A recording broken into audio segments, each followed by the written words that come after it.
오늘 우리에게 주시는 하나님의 말씀은 신약성경 빌립보서 4장 10절로부터 13절까지 말씀이 되겠습니다. 신약성경 322면에 있습니다.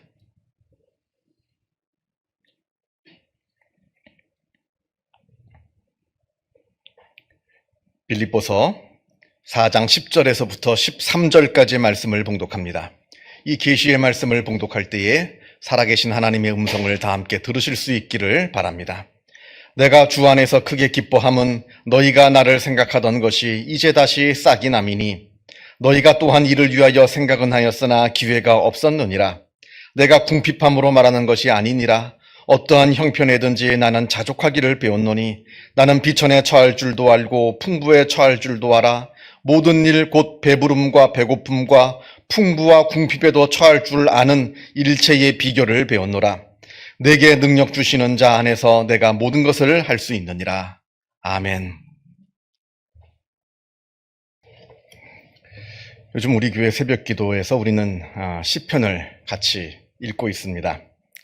다들 아시겠습니다만 시편은 모두 150편의 시들로 구성되어 있습니다. 그 150편의 그 많은 시들 중에서 무려 3분의 1에 해당되는 50여 편의 시들이 탄식시입니다. 탄식시라고 하는 것은 자기가 당하고 있는 여러 많은 어려운 일들, 고난들, 고통들을 하나님한테 탄식하며 기도하는 시를 말합니다. 전체 시편 150편 중에 무려 3분의 1이나 되는 50편이 넘는 시들이 탄식시라고 하는 것이 참 놀라울 따름입니다. 이게 지금 무엇을 말하는 겁니까? 그만큼 고난과 고통과 또 어려움이라고 하는 것은 늘 우리 주변에 가까이 있다는 것을 말해줍니다. 어떤 분들은 오해하기를 하나님을 잘 믿으면 고난이 없는 줄로 압니다. 안타깝게도 심지어는 그렇게 설교하는 설교자들도 있습니다. 그래서 어려운 일을 찾아오게 되면 나는 이렇게 하나님을 잘 믿고 있는데 왜 나에게는 이런 어려운 일이 생기느냐 하는 그렇게 말하는 분들을 종종 보게 됩니다. 그런데 만약에 하나님을 잘 믿으면 절대로 고난이 없다라고 한다면 시편의 3분의 1이나 되는 그 많은 시들이 탄식시라는 사실을 어떻게 설명할 수 있겠느냐 하는 말입니다. 그 많은 탄식시들의 저자들, 그 시편 기자들은 모두 다 하나님을 잘 믿는 사람들이었거든요. 하나님 말씀에 순종하는 사람들이었습니다. 하나님을 누구보다도 사랑하는 사람들이었습니다. 그럼에도 불구하고 그들에게도 여전히 그들의 삶 속에 수많은 고난과 고통을 겪게 되어서 그래서 하나님 앞에 탄식으로 하나님한테 기도하고 있다는 사실, 이걸 우리가 잊지 말아야 하는 겁니다. 여러분, 우리가 하나님을 잘 믿어도요, 고난과 고통은 우리에게 찾아옵니다. 왜냐하면 우리가 살고 있는 이 세상은 고통의 바다 고해이기 때문에 그러합니다. 아니, 우리가 고통의 바다 속에서 살고 있는데 나만 고통을 당하지 않겠다, 나만 고난이 없겠다, 이런 도둑놈 심보가 어디 있겠어요. 어차피 모든 사람이 다 이 고통의 바다 고해 가운데 살아가고 있습니다. 가끔가다가 성도들하고 상담을 하다 보면 가끔 이런 분들이 계십니다. 남들은 다 잘 사는데, 남들은 다 이렇게 잘 사는데 왜 자기만 이렇게 어렵게 사느냐 하는 분들을 종종 보게 됩니다. 남들은 저렇게 아무 어려움 없이 다들 잘 살고 있는데 왜 내 인생만 이렇게 힘들고 왜 나만 이렇게 어려운 일이 나에게만 이렇게 생기는지 모르겠다, 이렇게 한탄하시는 분들을 가끔 봅니다. 그런데 그건 틀린 말입니다. 세상에 나만 힘든 거 아닙니다. 남들도 다 힘들게 삽니다. 내 인생만 이렇게 어렵게 사는 거 아닙니다. 남들도 나랑 똑같이 다 어려운 인생을 살아가고 있습니다. 내가 그 사람들 다 인생을 다 못 봐서 그렇지, 그 사람들이 다 나에게 이야기해주지 않아서 그렇지, 남들도 나만큼 다 어려운 삶을 살아가고 있다 하는 겁니다.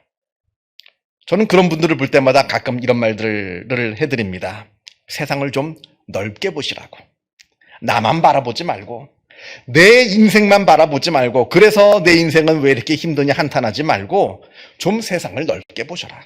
세상 많은 사람들과 내가 결코 다른 삶을 살지 않고 그들도 여전히 나와 똑같은 어려운 일들을 겪으면서 살고 있는 것을 좀 넓게 보시라 말씀드립니다.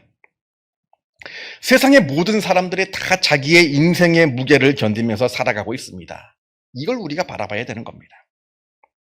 여러분, 우리 모두는 다 자기 나름의 십자가를 지고 우리의 인생을 살아갑니다. 나에게만 십자가가 있는 게 아닙니다. 모든 사람들도 다 자기 나름의 십자가를 지고 인생을 살아가고 있습니다. 남의 십자가 부러워할 거 없습니다. 내 십자가는 이렇게 무거운데 남은 조그만 십자가 지고 가는 것 같거든요. 아닙니다. 가까이서 가보면 그들도 나처럼 무거운 십자가를 지고 살아가고 있는 겁니다. 이게 십자가라고 하는 겁니다. 이게 바로 고난의 평범성입니다. 고난은 평범한 거예요. 모든 사람이 짊어지는 겁니다. 나만 고난당하는 거 아닙니다. 세상 모든 사람들이 다 똑같은 고난을 당하면서 세상을 살아가고 있습니다. 고난의 평범성입니다. 이걸 알아야 고난을 이길 수가 있습니다. 이걸 모르고 나만 고난을 당한다 생각하면 그 어떻게 고난을 이길 수가 있겠어요? 나만 억울하죠. 나만 억울하게 이 세상을 어떻게 살아가고 있느냐 하는 말입니다. 모든 사람이 다 고난을 당한다 알아야 그때 고난을 이길 수 있는 힘을 얻게 되는 겁니다. 자, 그렇다면 어떤 분은 이런 말씀을 하세요. 그러면 뭐 믿는 사람이나 믿지 않는 사람이나 하나님 잘 믿는 사람이나 하나님 안 믿는 사람이나 다 똑같이 고난당하고 있으면 하나님 믿을 이유가 없겠네요. 그렇잖아요. 어차피 하나님 믿어도 고난당하고 하나님 안 믿어도 고난당하면 그냥 편하게 하나님 안 믿고 고난당하면 될 텐데 왜 힘들게 하나님 믿으면서 고난을 당합니까? 이러는 분들이 계시는데 또 그렇지도 않습니다. 중요한 건 모든 사람에게 고난이 찾아옵니다만 그 고난을 당하는 모든 사람들이 다 그 고난을 이길 힘을 갖고 있는 것은 아니라는 겁니다. 고난을 이길 힘, 어디서 오느냐 하는 말이죠. 중요한 건 하나님을 우리가 믿어야 그 세상을 이길 힘을 우리가 얻는다는 겁니다. 믿음이 있는 사람, 하나님을 믿는 사람은 지금 내 눈앞에 펼쳐져 있는 그 많은 어려운 일들 앞에 절대로 주저앉지 않습니다. 왜냐하면 전능하신 하나님께서 그리고 내가 나를 사랑하는 것보다 나를 더 많이 사랑하시는 하나님께서 나를 지켜주신다는 것을 알기에 그러합니다. 그래서 하나님을 믿는 사람은 스스로 먼저 낙담하지 않습니다. 먼저 스스로 절망하지 않습니다. 하나님을 끝까지 바라보며 끝까지 인내하며 기다리면서 기도합니다. 그리고 이겨냅니다. 이게 하나님을 믿는 사람의 모습이고요. 이게 바로 믿음의 유익입니다. 그러나 믿음이 없는 사람들, 하나님을 믿지 않고 자기 자신을 믿는 사람들, 자기가 감당할 수 없는 어려움이 찾아오게 되면 지레겁을 먹습니다. 어떡할 거예요? 여태까지 나만 믿고 살았는데 내가 감당할 수 없는 지금 어려움이 지금 다가오고 있어요. 어떡할 겁니까? 지레겁을 먹습니다. 먼저 스스로 낙담합니다. 먼저 스스로 절망합니다. 그래서 주저앉고 맙니다. 엄청난 차이인 겁니다. 겉으로 보면 똑같죠? 이 사람이나 저 사람이나 예수 믿는 사람이나 안 믿는 사람이나 똑같이 어려움 당하는 거 겉으로 보면 다 똑같습니다만 그 안을 들여다보면 엄청난 차이가 있다는 겁니다. 세상을 이길 힘을 가지고 있다는 겁니다. 이게 바로 믿음의 힘이라고 하는 겁니다. 그 힘을 가지고 있어서 세상이 주는 그 역경을 이겨내는 그러한 사람이냐, 믿음의 사람이냐, 아니면 그러한 믿음의 힘이 없어서 스스로 세상을 바라보며 스스로 자책하고 세상을 원망하고 세상을 저주하며 주저앉고 마는 그러한 연약한 모습의 사람이냐. 이 차이는 엄청난 겁니다. 겉으로 보면 똑같지만 그 속을 들여다보면 완전히 다르다는 겁니다. 그러니까 우리는요, 예수님께서 말씀하신 것처럼 자기 십자가를 지고 예수님을 따르는 삶이어야 하는 겁니다. 십자가가 무겁다고 하나님 이 십자가 벗겨주세요. 십자가 다 없게 해주세요. 그 기도는 옳지 않은 기도입니다. 하나님께서 주신 그 십자가 인생의 무게 짊어지고 끝까지 그것을 견디면서 믿음으로 나아가는 그러한 삶을 사는 것이 바로 믿는 자의 삶인 겁니다. 그러니까 십자가라고 하는 것은 이상한 게 아니에요. 왜 나한테 이러한 고난이 찾아오느냐? 왜 내가 하나님 잘 믿는데 나는 왜 이렇게 어렵냐? 그건 절대로 이상한 게 아닌 겁니다. 당연한 것이고 그러나 자연스러운 겁니다. 그걸 견디면서 이겨나가는 것이 바로 믿음의 삶인 겁니다. 종교개혁가 마틴 루터는 자기의 종교개혁의 신학을 십자가의 신학이라 이렇게 불렀습니다. 이건 당시 로마 카톨릭의 신학인 영광의 신학, 그것에 반대하여서 로마 카톨릭이 갖고 있는 그 영광의 신학에 반대하여서 자기가 일으킨 종교개혁의 신학을 스스로 십자가의 신학이라 이렇게 마틴 루터는 불렀습니다. 영광의 신학이라고 하는 것은 인간이 중심이 되는 신학을 말합니다. 인간이 바라고 인간이 원하는 것, 아주 달콤한 신학, 그것을 말해주는 신학이 바로 영광의 신학이에요. 그리고 다른 말로 말하면 번영의 신학이라고 말할 수 있습니다. 보통 사람들이 바라는 것, 고난도 없고 잘 먹고 잘 살고 뭐 건강하고 출세하고 뭐하고 이게 그 당시 가톨릭에서 말했던 영광의 신학입니다. 반면에 마틴 루터가 일으킨 종교개혁에서 말하는 십자가의 신학은 인간이 중심이 되는 것이 아니라 그리스도께서 중심이 되는 신학, 인간이 바라는 것이 아니라 하나님께서 원하시는 것을 말하는 신학, 특별히 십자가의 가치와 의미를 가르쳐주는 신학을 말합니다. 영광의 신학의 관점에서 볼 때 십자가라고 하는 것은 아주 미련하고 거리낄 뿐입니다. 마치 예수님께서 십자가에 달려 돌아가실 때 그때 예수님을 바라보면서 십자가에서 내려오라, 그러면 내가 믿겠노라 조롱했던 그 수많은 군졸들, 그 주변에 있는 당시 종교 지도자들, 그들이 말하는 신학이 바로 영광의 신학인 것입니다. 영광의 신학의 관점에서 바라보면 십자가는 도무지 이해가 되질 않습니다. 어떻게 전능하신 하나님의 아들이 저렇게 무기력하게, 무능하게 저 비참한 십자가에서 저렇게 비참하게 죽을 수 있는가? 이건 말이 안 된다는 겁니다. 저 예수는 하나님의 아들이라면 저렇게 죽을 수가 없다는 거예요. 하나님의 아들이 아니기 때문에 저렇게 죽는 것이지. 이게 영광의 신학에서 바라보는 예수의 모습입니다. 그러나 십자가의 신학에서 바라보게 되면 예수님의 십자가는 우리를 구원하시는 하나님의 능력과 지혜라는 것을 깨닫게 됩니다. 십자가라고 하는 방법밖에는 우리를 구원할 수 있는 방법이 없기 때문에 그러합니다. 왜냐하면 우리 모든 사람들이 다 죄인인데 그 죄를 졌다고 우리 사람들을 다 벌할 수는 없거든요. 그랬다면 다 죽는데. 그렇다고 하나님께서 그냥 죄를 짓고 있음에도 불구하고 모르는 척 할 수는 없습니다. 왜냐하면 하나님은 정의로우신 하나님이시기 때문에 그럽니다. 그러니까 하나님께서 지혜를 짜내셔서 우리를 벌하시되 우리에게 직접 벌하지 아니하시고 하나님의 아들에게 벌하신 겁니다. 이게 바로 십자가입니다.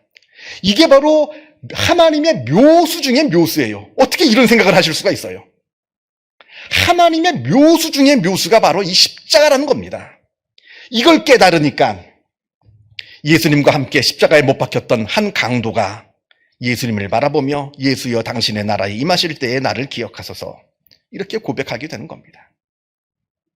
똑같이 십자가에 달려 계시는 예수를 바라보며 내가 영광의 신학에서 바라보고 있느냐 예수를, 아니면 십자가의 신학에서 예수를 바라보고 있느냐에 따라서 예수는 그냥 아무 힘없는 무능한 나사렛 출신의 목수일 뿐이요, 그러나 그 반대의 입장에서 보게 되면 정말로 하나님의 아들이십니다. 완전히 다른 고백이 나오는 겁니다. 여러분, 십자가는 실패가 아닙니다. 십자가는 승리입니다. 십자가를 통해서 하나님의 놀라운 구원의 능력이 나타나기 때문에 그러합니다. 마찬가지로 내가 당하는 고난, 내가 당하는 어려움, 내가 당하는 여러 많은 일들 결코 실패가 아닙니다. 나의 고난을 통해서 하나님의 역사가 이루어지기 때문에 그러한 겁니다. 이걸 믿어야 되는 거예요. 다른 걸 믿어야 되는 게 아니라 이걸 믿어야 되는 겁니다. 우리가 잘 알고 있는 대로 로마서는 모두 16장으로 되어 있습니다. 그 중에 1장부터 11장까지는 우리가 흔히 교리편이라 이렇게 부릅니다. 예수 그리스도의 십자가를 통해서 우리가 어떻게 구원을 받게 되었는지를 1장부터 11장까지 바울이 신학적으로 논리적으로 쭉 설명을 해놨습니다. 그게 이제 1편이라고 이제 우리가 흔히들 분류를 합니다. 그리고 12장부터 마지막 16장까지는 그렇게 구원받은 우리는 세상에서 어떠한 삶을 살아야 되느냐, 일명 윤리편이 나옵니다.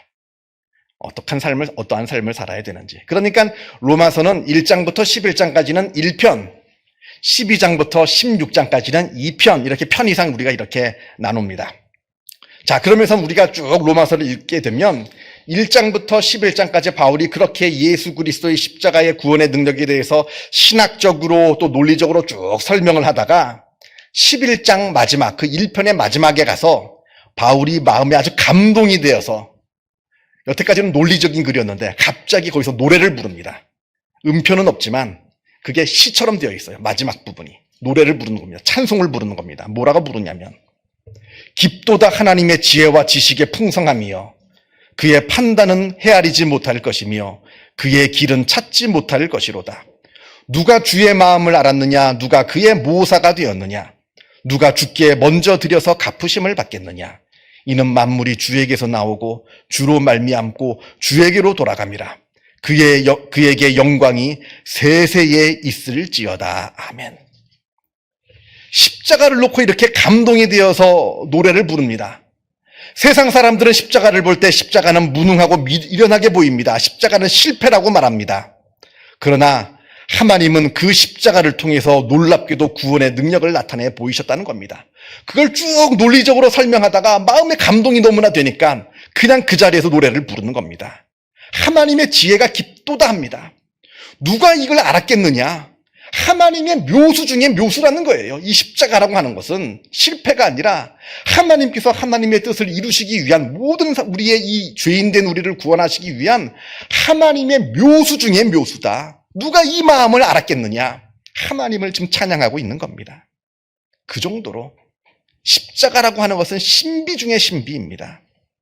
그런데 중요한 것은 예수님의 십자가만이 신비 중에 신비가 아니라 나의 십자가, 내가 세상에서 당하는 그 고난과 어려운 일들, 역경과 고난들, 이것도 동일하게 신비 중에 신비라고 하는 겁니다.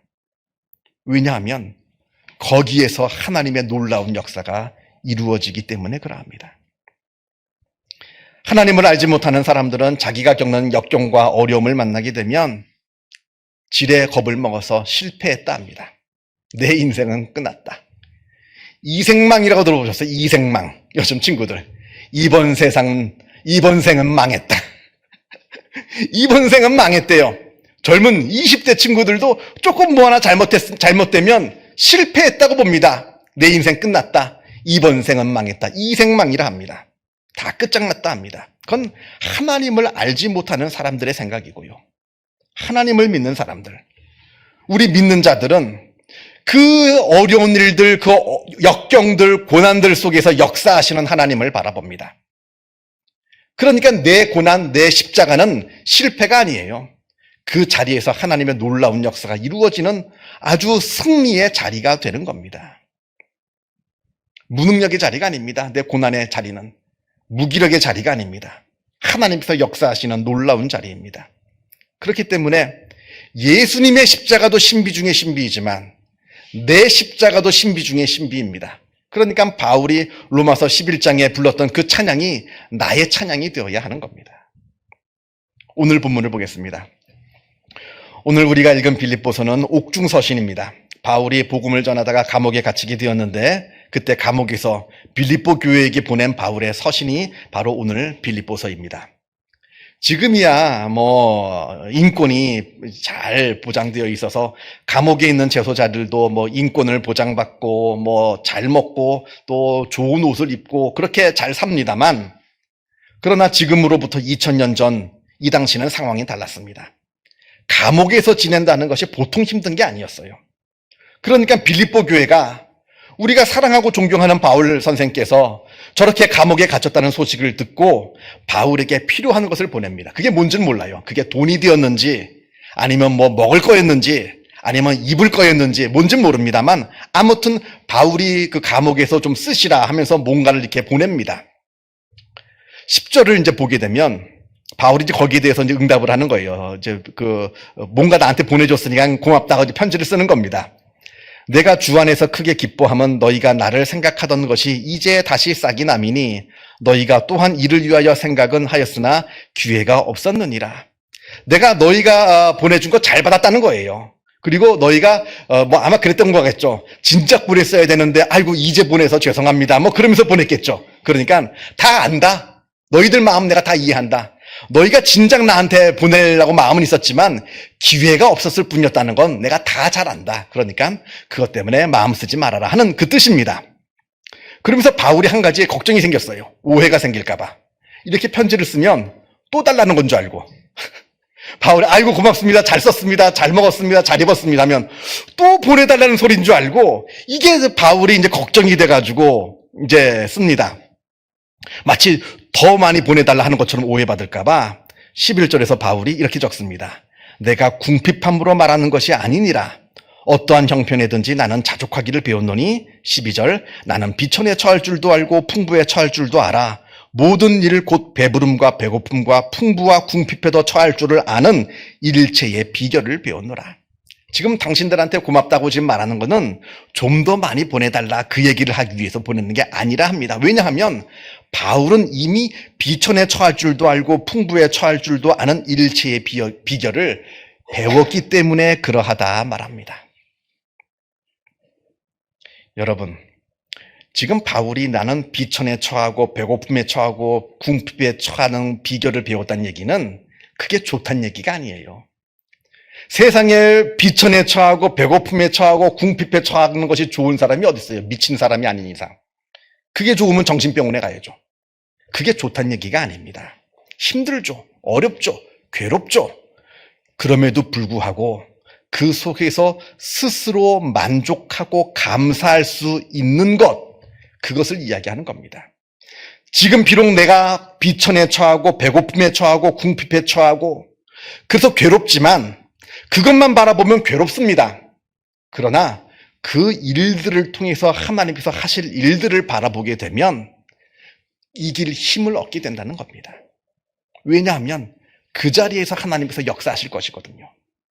내가 지금 비록 비천에 처하고 궁핍에 처하고 배고픔에 처했지만 이것을 통해서 하나님의 놀라운 역사가 이루어질 것을 미리 바라보기 때문에 그럼에도 불구하고 하나님께 감사하는 것이고 견디는 것입니다. 마치 예수님의 십자가 너무나 힘들고 괴로운 것이었지만 그 십자가를 통해서 많은 사람이 구원을 얻는 놀라운 역사가 이루어졌듯이 지금 내가 비록 이 감옥에 처해 있지만 이 감옥에서 당하고 있는 이 고난을 통해서 하나님의 놀라운 역사가 이루어질 것임을 내가 바라보기 때문에 그럼에도 불구하고 내가 기뻐할 수 있는 것이고 그럼에도 불구하고 내가 만족할 수 있는 것이다. 지금 이야기를 하는 겁니다. 그러면서 13절에 내게 능력 주시는 자 안에서 내가 모든 것을 할 수 있느니라. 이 말씀은 하나님을 잘 믿으면 다 잘 된다, 고난도 없다, 어려움도 없다 이 이야기가 아니라 그런 번영의 신학, 영광의 신학을 이야기하는 것이 아니라 내가 비록 십자가를 짊어지고 있지만 그 십자가를 통해서 하나님께서 놀라운 일을 역사하시길 것을 내가 바라보기에 비록 이 십자가가 힘들고 어렵지만 끝까지 이 십자가를 내팽기지 않고 끝까지 이 십자가를 감당하면서 믿음의 길을 끝까지 걸어가는 그 능력을 말합니다. 완전히 다른 거예요. 번영의 신학에서 말하는 능력이 아니라 십자가의 신학에서 말하는 능력을 지금 이야기하고 있는 겁니다. 놀라운 능력이죠. 어차피 세상은 다 고해입니다. 고통이에요. 그러나 이 고난을 이길 능력을 이야기하고 있는 겁니다.